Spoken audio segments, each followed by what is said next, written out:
This Friday, Jamie Lee Curtis and Lindsay Lohan are back to switch things up in Disney's Freakier Friday. Totally, yes. It's an absolute riot, Woo! and the only movie that can be described as So much weirder than the last time.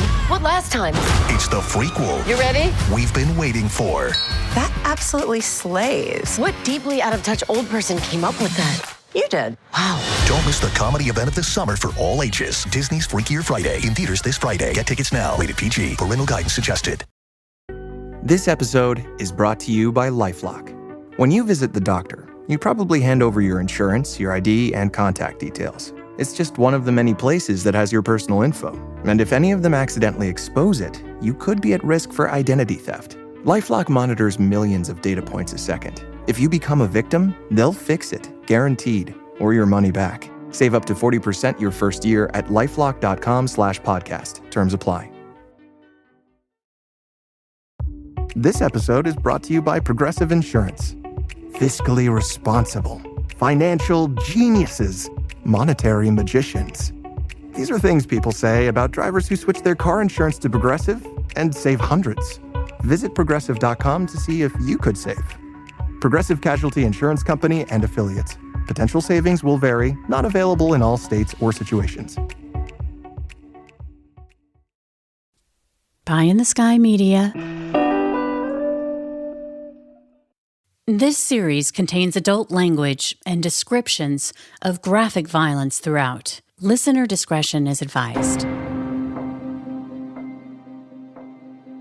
Welcome to Criminal Mischief. I'm your host, Carolyn Osorio.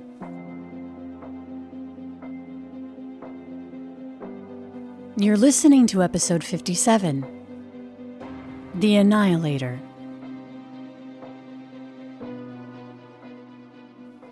In 1971, the List family resided in the bedroom community of Westfield, New Jersey. Their home was resplendent, an 18-room Victorian mansion called Breeze Knoll. It was the most expensive home in the Westfield community. The mansion was built in 1885 and even had a ballroom with a glass ceiling that was assigned Tiffany, said to be worth $100,000 at the time. The List family had lived there for 6 years. 46-year-old John List was a successful accountant. He was married to Helen, who was 47. Together, they had 3 teenage children, Patricia, or Patty, who was 16, then 15-year-old John, and little Freddie, who was 13. John List's 84-year-old mother lived in her own apartment on the 3rd floor. John was a devout Lutheran, and he taught Sunday school. Recently, though, the family had gone on a trip that had taken them away from Breeze Knoll through the Thanksgiving holiday. They were visiting a sick relative in North Carolina, so they'd been excused from school. Patty was a bright light in the class, so she was sorely missed. But it had almost been a month since her father had sent a note saying that the family would be out of town. She should be home by now. Many of Patty's friends were concerned, including her drama teacher, Edwin Iliano. In fact, he was so concerned he drove over to Breeze Knoll and paid a visit to her home to find out where she was. The last time Patty had been to school was on November 9th. It was around 4:30 in the afternoon on December 7th when the Westfield police would receive a call from Patty's drama teacher and also Barbara, who was a member of their drama group. They were asking the police to do a welfare check on the family.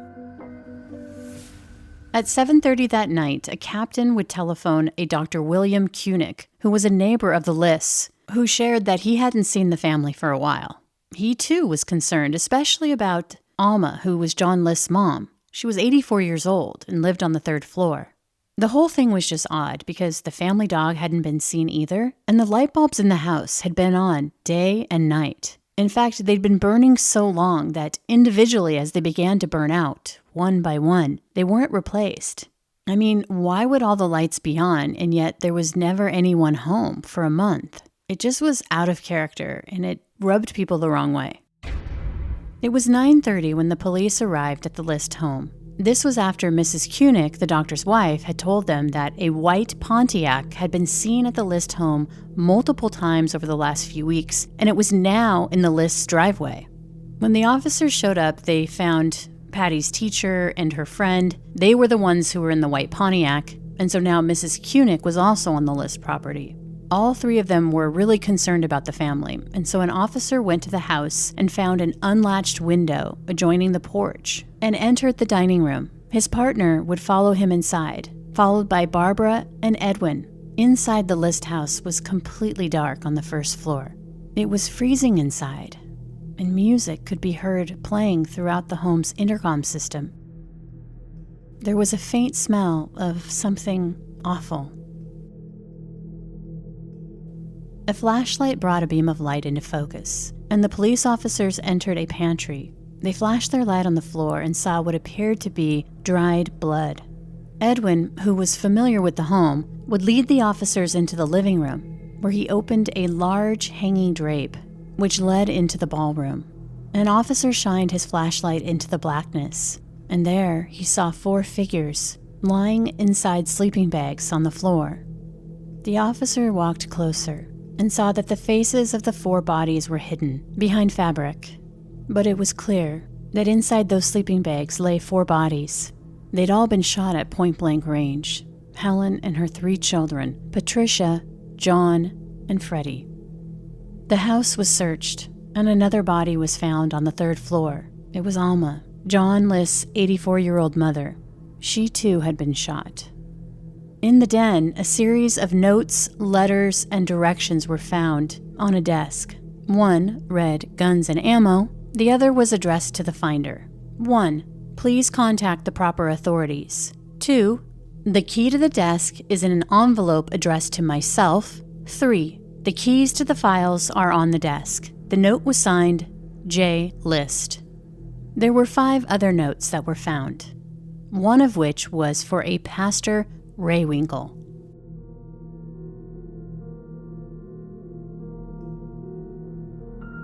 Dear Pastor Raywinkle, I am sorry to add this additional burden to your work. I know that what has been done is wrong from all that I have been taught, and that any reason that I might give will not make it right. But you are the one person that I know that, while not condoning this, will at least possibly understand why I felt that I had to do this. 1. I wasn't earning anywhere near enough to support us. Everything I tried seemed to fall to pieces. True, we could have gone bankrupt and maybe gone on welfare. 2. But that brings me to my next point.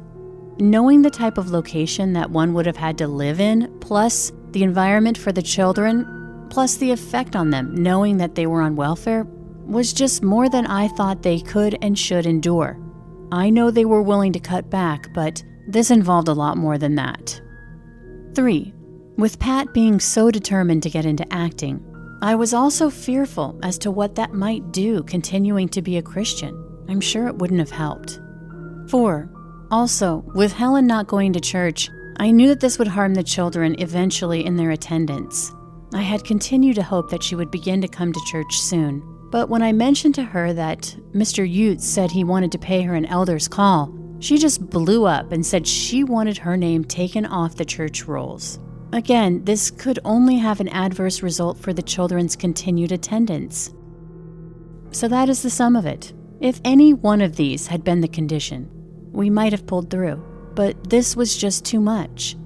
At least I'm certain that all have gone to heaven now. If things had gone on, who knows if this would be the case? Of course, Mother got involved because doing what I did to my family would have been a tremendous shock to her at this age. Therefore, knowing that she is also a Christian, I felt it best that she be relieved of the troubles of this world that would have hit her. After it was all over, I said some prayers for them from the hymn book. That was the least I could do. Now, for the final arrangements. Helen and the children have all agreed that they would prefer to be cremated. Please see to it that the costs are kept low. For Mother, she has a plot at the Frankenmuth Church Cemetery. Please contact Mr. Herman Shelkus, Route 4, Vassar, Michigan, 41768. He's married to a niece of Mother's and knows what arrangements are to be made. She always wanted Reverend Herman Zender of Bay City to preach the sermon, but he's not well. Also, I'm leaving some letters in your care. Please send them on and add whatever comments you think appropriate. The relationships are as follows. Mrs. Lydia Meyer, Mother's sister. Mrs. Eva Meyer, Helen's mother. Jean Seifert, Helen's sister. Also, I don't know what will happen to the books and personal things, but to the extent possible, I'd like for them to be distributed as you see fit. Some books might go into the school or church library. Originally, I had planned for November 1st, All Saints' Day. I thought it would be an appropriate day for them to get to heaven. As for me, please let me be dropped from the congregation rolls. I leave myself in the hands of God's justice and mercy. I don't doubt that He is able to help us, but apparently He saw fit not to answer my prayers the way I hoped they would be answered. This made me think that perhaps it was for the best as far as the children's souls are concerned. I know that many will only look at the additional years they could have lived, but if finally they were no longer Christians, what would be gained? Also, I'm sure many will say, how could anyone do such a horrible thing? My only answer is, it isn't easy and was only done after much thought. Pastor, Mrs. Norris may possibly be reached at 802 Pleasant Hill Drive, Elkin, home of her sister. One other thing. It may seem cowardly to have always shot from behind, but I didn't want any of them to know, even at the last second, that I had to do this to them. John got hurt more because he seemed to struggle longer. The rest were immediately out of pain. John didn't consciously feel anything either. Please remember me in your prayers. I will need them whether or not the government does its duty as it sees it. I'm only concerned with making peace with God. And of this I am assured because of Christ dying, even for me. P.S. Mother is in the hallway in the attic, 3rd floor.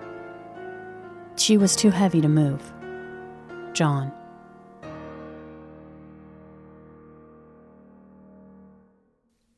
With this confession letter from John List, there was no wondering who murdered the family. The 2 guns that were found in his desk would prove to be the murder weapons, and right away, a nationwide manhunt was underway for the father who had murdered his entire family, John List. 3 days later, they would find his car at the long-term parking lot at Kennedy Airport, with the keys inside and John List's identification. The parking voucher that had been found inside the vehicle was dated for November 10th. It was clear John List had no intention of returning, and wherever he was going, clearly he didn't think he'd need his ID. Throughout the home, John had used scissors to excise his image from every family photo in the mansion. Police would discover that there were 2 mortgages on the house, and that no payment had been made after November 1st. John List had lost his high-paying job at a bank, and he hadn't been able to secure work commensurate to what he'd been making before. He didn't share this with his family about his unemployment. He still left every day as if he were going to work and whiled away the time at the train station and around town. He was also secretly stealing money from his mother's accounts to pay the bills. So as far as the family was concerned, he spent the day at work. So why would a guy do all that stuff and engage in this kind of pretext? Because he has this need to maintain this order. And you can look at it all, and from somebody else's perspective, you can look at it and say, this is the stupidest thing I've ever heard of. What is this guy, nuts or something? And you can use the term in that kind of way. But for these people, it all makes sense. This is what is a driving force in their life, to live this kind of way and to have this meticulous record keeping. And that's what he did for a living. He kept accounting records, which organizes all the financial information about a business. But he probably did, in fact, begin to plan some of these things and think about what he was going to do ahead of time. When he wrote the 5-page letter, I don't really know. He may have written it that day. He may have written it 2 days before, 3 days before. But at some point, he began to realize what he was going to do, and so then he carried out his plan. That's Ken Lanning. I'm one of those people that, whether I like it or not, I'm known primarily for what I used to be. I'm a retired FBI agent, was assigned to the FBI Behavioral Science Unit for 20 years and did consulting work with them for another 10 or so. During Ken's career, he had a front row seat when the Behavioral Science Unit was in its infancy. And then eventually I got my orders and reported there in January of 1981, and I was assigned to the Behavioral Science Unit. That's the unit I wanted to go to. And to make a long story short, the unit started out as just doing training and education, but eventually moved into the area of research and case consultation that many people started to call profiling. Ken says he was made aware of the John List investigation when he was a rookie agent. It didn't take long for New Jersey police to reach out to the FBI. They needed help tracking down John List, because every lead was a dead end. I don't know whether it was John Douglas or Bob Ressler who were assigned the List case. And what happened was, when List disappeared, after they found the bodies, after he had killed them about 30 days later, when they found the bodies of his entire family, then the police were trying to find him. He became a fugitive. So they enlisted the assistance of the behavioral science unit as just one piece of what they were doing. They were doing many different things, but one of the things they thought is they could consult with the behavioral science unit to see if they could do a personality assessment, better term than profiling, of John List. And what might he go, where might he go, what might he be doing, what might he look like, how he might change his appearance, also considering the possibility that at some point he might commit suicide and things like that. The other thing that happened during this time is many people began to think that he may have been the guy that's still to this day known as D.B. Cooper, the guy who hijacked the plane and jumped out the back of it there. The infamous D.B. Cooper. According to the FBI's website, on the afternoon of November 24th, 1971, a couple of weeks after John List had annihilated his family, a nondescript man calling himself Dan Cooper approached the counter of Northwest Orient Airlines in Portland, Oregon. He used cash to buy a one-way ticket on flight number 305 bound for Seattle, Washington. Thus began one of the great unsolved mysteries in FBI history. And John List is one of what's called a family annihilator. That's a pretty extreme term, annihilator, but I guess that's what he did to his family. He annihilated them. But he's not the only one. There are several of these cases out there.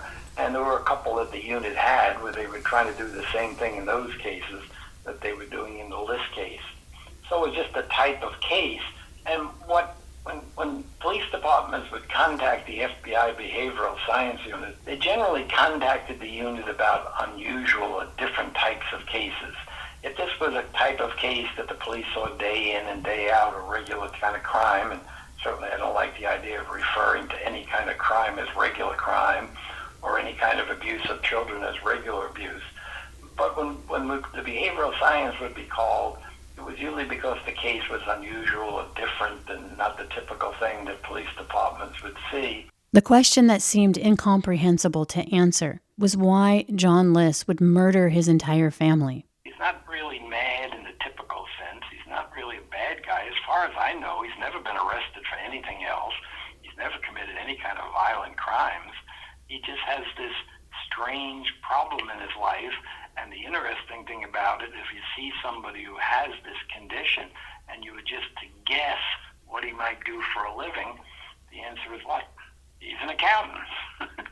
And that's exactly what List was. He had a master's degree in accounting. And so that's what he was. And so he was this guy, and in addition to that, which is also a common characteristic of obsessive-compulsive personality disorder, he was excessively, had these religious, strong, very religious beliefs about right and wrong and what you were supposed to do. And the problem that he had is that his oldest daughter wanted to become an actress, and she was starting to dress a little bit different. She had reached puberty. She was an adolescent, and many adolescents to varying degrees want to rebel. And that was one thing that he could not tolerate, and he began to see that she was doing this. He also had a lot of problems with his wife. His wife was an alcoholic, and there are rumors, I don't know whether it's ever been verified, that she also had syphilis that continued to get worse over the years that they were married, and she began to significantly deteriorate. So this rigid order in his life that was so important to him was falling apart, and he had lost his job. And his father had told him when he was growing up, what is the single most important thing that a man needs to do is provide for and protect his family. That's the most important thing. Knowing what motivated John List didn't make it any easier to find him. And without any fresh clues as to his whereabouts, the case went cold. But over the years, there were two common beliefs: that John List had taken his own life, or that he'd fled to the Midwest. This was based on tips that they received, but had never panned out. In 1989, investigators had a lightning bolt idea after watching a popular show. Mic check. 1, 2. Are we recording? Hi, I'm Michelle Bernstein, an award-winning chef, restaurateur, and mom. I have a lot on my plate, including my psoriatic arthritis symptoms. That's why I was prescribed Cosentyx. It helps me move better. Cosentyx secukinumab is prescribed for people 2 years of age and older with active psoriatic arthritis. Don't use if you're allergic to Cosentyx. Before starting, get checked for tuberculosis. An increased risk of infections and lowered ability to fight them may occur, like tuberculosis or other serious bacterial, fungal, or viral infections. Some were fatal. Tell your doctor if you have an infection or symptoms like fevers, sweats, chills, muscle aches, or cough, had a vaccine or plan to, or if inflammatory bowel disease symptoms develop or worsen. Serious allergic reactions and severe eczema-like skin reactions may occur. Learn more at 1-844-COSENTYX or Cosentyx.com. Ask your rheumatologist about Cosentyx. Tonight on America's Most Wanted.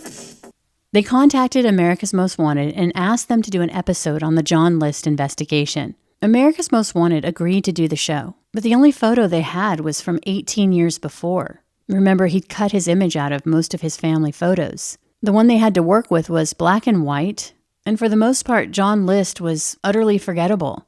The only distinguishing features were his glasses and a surgical scar by one of his ears. So they got creative and commissioned Frank Bender, a forensic sculptor, to create a three-dimensional, age-progressed clay bust. Part of the artist's process was to work with a forensic psychologist to put together a psychological profile of John List, who they believed he'd be in 1989. They used old photos of John and those of his parents. So the sculptor began to get a feel for how List would age physically, but they also looked into John List's past for breadcrumbs, how he'd been raised by strict German parents who were very religious. He was an only child, and religion was a focal point in his upbringing, and so was his mother, who was said to be a dominating force in his life, and very overprotective. John would earn a master's degree in accounting, but was socially awkward and had few friends. He also had a history of losing jobs. According to this psychological profile that had been worked up by the forensic psychologist, who had teamed up with the sculptor, they surmised that John List had murdered his family not out of some belief that he was saving their souls, but because of his own anger and feelings of inadequacy, that he had retaliated against his own family for his own feelings of entrapment by women of authority and his own family.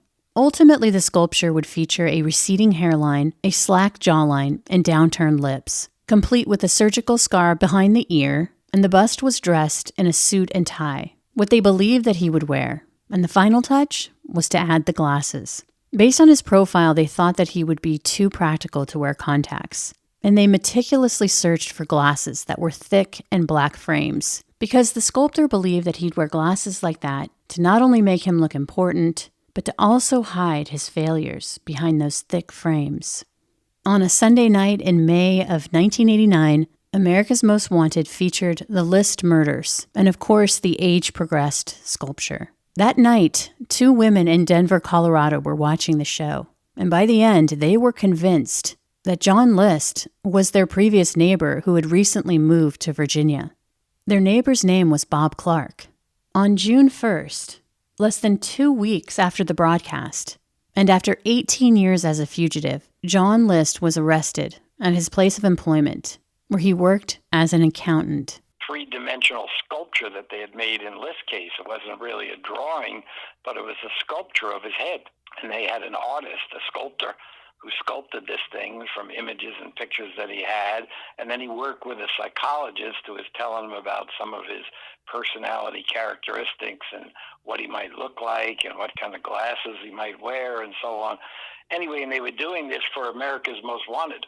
And so they wound up, after many months of working on this thing, they put it out there, and there you could see it. It was three-dimensional. It wasn't just a drawing. It was two-dimensional. It was three-dimensional. And they showed it, and immediately, I think within a relatively short period of time, several people called in, and they said they knew who that was. An agent would ask this Bob Clark if he was John List, and he denied it. However, a fingerprint comparison between Bob Clark would match John List's fingerprints on a gun permit form that he'd filled out 1 month before the murders. He also had a scar behind his ear, a receding hairline, a jowled chin, the downturned lips, and the same style of thick black glasses. There was no doubt this was John List. Investigators would uncover that after the murders, John List had made his way to Denver, where he applied for a Social Security card in the name of Robert P. Clark on November 22, 1971. List would settle in Colorado, where he sought employment as an accountant. He eventually began attending the local Lutheran church and became friends with his neighbor, who would ultimately introduce him to her friend, and the pair would marry. During John List's trial, the details of the murders of his family were revealed. At about 9 a.m. on November 9, 1971, after the 3 List children had gone to school, John went up to his wife, who was sitting at the breakfast table drinking coffee, and shot her in the back of the head from behind at point-blank range. He then went to the 3rd floor of the home, where his mother lived in separate quarters, and he shot her in the head at point-blank range from behind. He was unable to move her body, so he left it.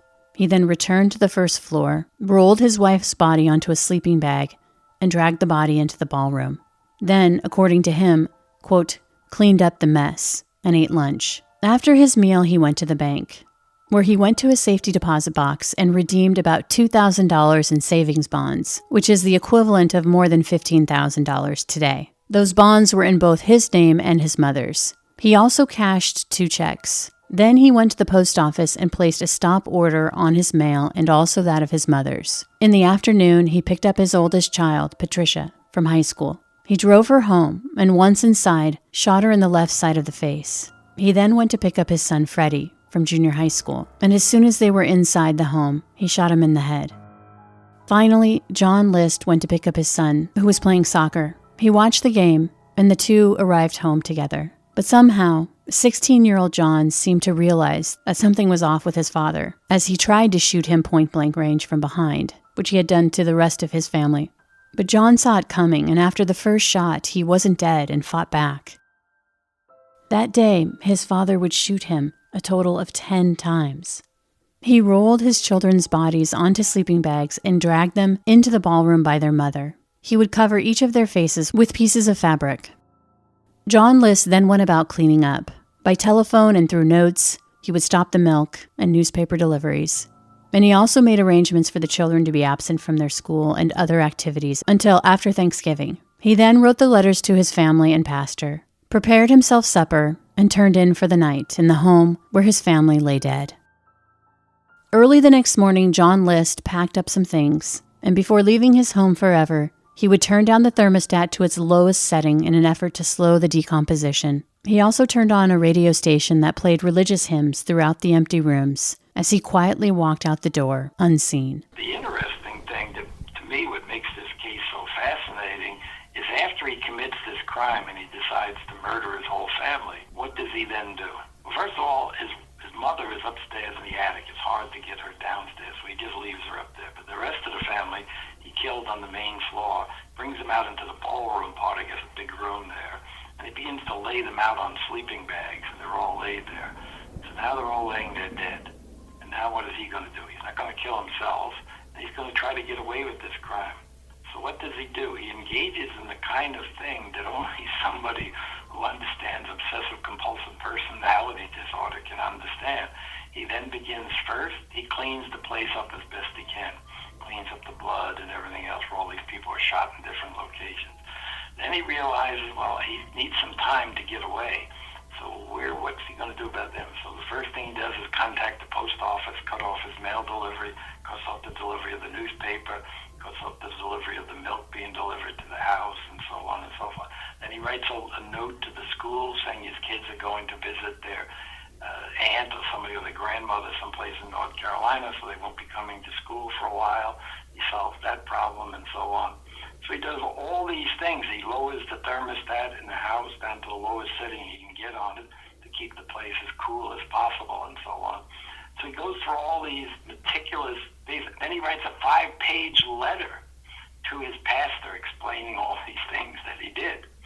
And so he does all this stuff, engages in all this stuff after the fact, all this planning, just so he can get away. So then he gets in his car, apparently drives to the airport, I think one of the New York airports, leaves his car there, then gets on a train and winds up ultimately arriving in Denver, Colorado, where he takes the name of somebody else. They believe it may have been one of his classmates who claims he doesn't know him. He takes on this new name and identity, which is not that difficult to do. You just got to get a birth certificate and you start building a new identity. And he goes out there, and essentially at that point, as best we know, and can put it together, particularly because he gets remarried, he just puts together the same life he had, the same meticulous life, which revolves around the Lutheran Church, being a devout Lutheran, reaching out, Christian outreach, helping other people, and so on and so forth. And apparently, his wife, when they eventually arrested him for this crime, his second wife, the one he married after he committed all these murders, she just couldn't believe it. She said, "That's not my husband. He would never do anything like that." She couldn't believe it herself. But anyway, so this is what he did in his life. This is how he committed the crime. And the guy who lines up these bodies in a row like this and say, why wouldn't he just leave him where he shot them and jump in his car and take off? Because that's not consistent with somebody who has obsessive compulsive personality disorder. Over the years, many people had believed that John List had actually committed suicide. But John List wouldn't do that because he felt if he took his own life, he wouldn't go to heaven. This way, he could murder his family and they would go to heaven. Then later, he could confess his sins and be forgiven, so he could then go to heaven himself. So he supposedly later on said I was faced with two choices. When I lost my job and my money was running out, I could either go on welfare, but that would have been humiliating. I would have been in disgrace to be on welfare.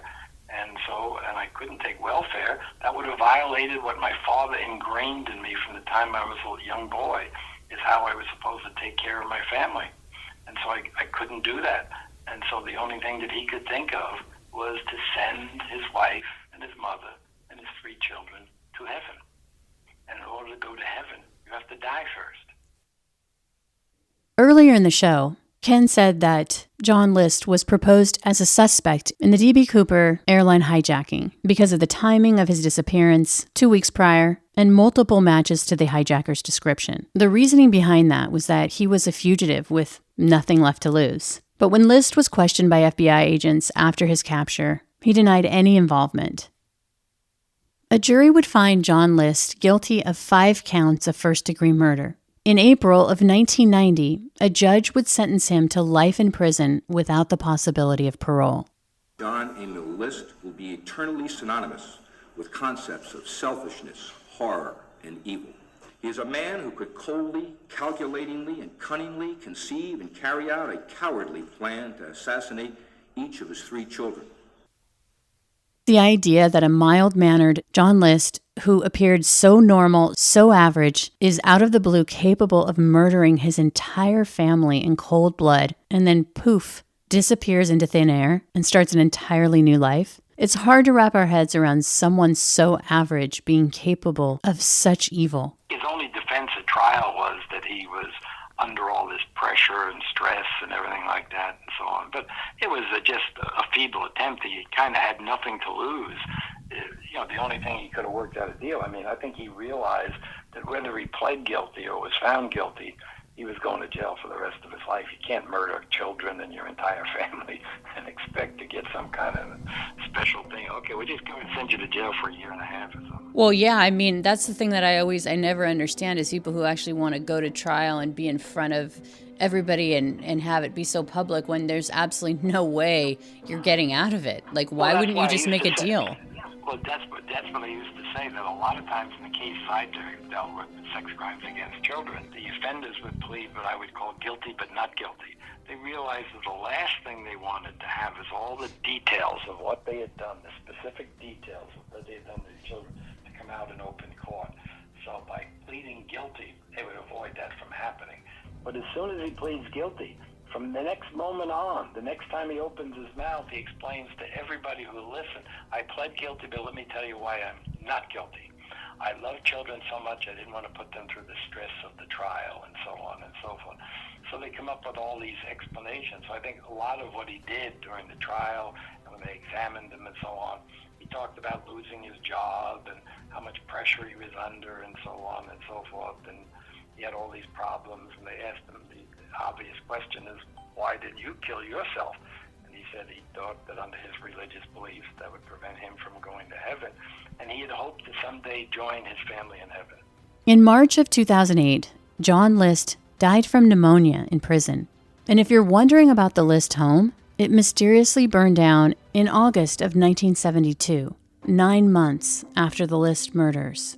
The fire was officially ruled as arson, and it remains unsolved, with no suspects.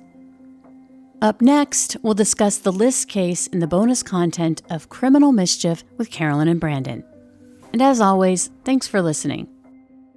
From Cloud 10, Criminal Mischief is a pie-in-the-sky production, recorded in the beautiful Pacific Northwest.